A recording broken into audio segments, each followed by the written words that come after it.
আসসালামু আলাইকুম। সবাইকে মাহে রমজানের শুভেচ্ছা।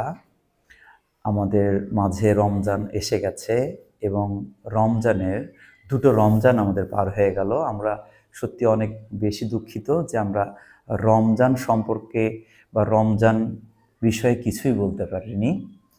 আমরা সত্যি অনেক অনেক দুঃখিত।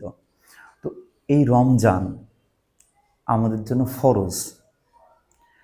রমজান ইসলামের ৫টি যে স্তম্ভ আছে এর মধ্যে চতুর্থ স্তম্ভ। পাপ মোচনের মাস এই রমজান, রহমতের মাস এই রমজান, বেহেশতে যাবার মাস এই রমজান। এটা আমাদের জন্য ফরজ। আল্লাহ রব্বুল আলামিন রাসূলুল্লাহ সাল্লাল্লাহু আলাইহি ওয়াসাল্লাম রমজানের উপরে অনেক অনেক গুরুত্ব দিয়েছেন। কোরআন নাজিলের মাসও এই রমজান। এই রমজানকে আমরা শ্রদ্ধার সাথে পালন করা আমাদের জন্য ফরজ। আর রমজান মাসে শুধু আমরা পানাহার, সকাল থেকে যে কোনো প্রকার খাবার, সূর্য উদয়ের পূর্ব থেকে সূর্য অস্ত পর্যন্ত আমাদের না খেয়ে থাকতে হয়। শুধু না খেয়ে থাকা না, সকল প্রকার অন্যায়, সকল প্রকার পাপ থেকে আমাদের নিজেকে বিরত রাখা, এটাও আমাদের জন্য ফরজ। তো আলহামদুলিল্লাহ আমরা চেষ্টা করব, আল্লাহ চায় তো আমরা এই রমজান মাসে ধারাবাহিকভাবে আমরা একটা কথা শুধু বলতে চাচ্ছি যে রোজা আমাদের জন্য ফরজ ইবাদত।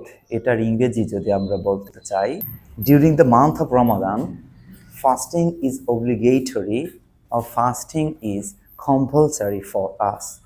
এটা ইসলামের 5টি স্তম্ভের মধ্যে চতুর্থ স্তম্ভ।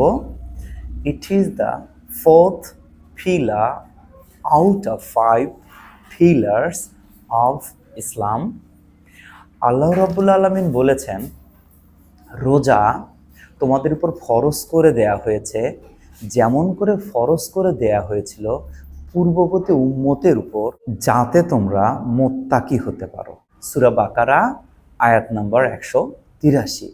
তো এটার ইংরেজি যদি আমরা একটু বলতে চাই, হে বিশ্বাসীগণ, তোমাদের উপর রোজা ফরজ করে দেয়া হয়েছে যেমন ফরজ করা হয়েছিল পূর্ববর্তী উম্মতের জন্য, যাতে তোমরা সফল কাম হতে পারো। O you who believes, fasting is prescribed for you as it was prescribed for those before you, so that you may become righteous.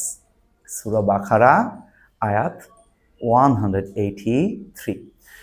তো এই যে আমাদের উপর রোজা ফরজ করা হয়েছিল, সেটা শুধু আমাদের উপরই না, আমরা সূরা বাকারার এর আয়াত থেকে বুঝতে পারি যে এর আগেও পূর্ববর্তী যত উম্মত ছিল সবার উপরই রোজা ফরজ করা হয়েছিল।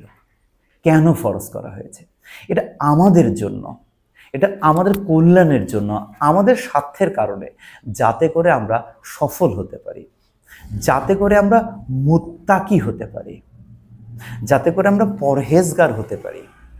তো আলহামদুলিল্লাহ আমরা চেষ্টা করব যাতে এই মাসের সবগুলো রোজা রাখতে পারি এবং যেভাবে আসলে রোজা রাখতে হয়, সর্বপ্রকার অন্যায়, অশ্লীলতা, খারাপ মন্দ কাজ থেকে বিরত থেকে আমরা আমাদের রোজাগুলোকে যেন আমরা পালন করতে পারি।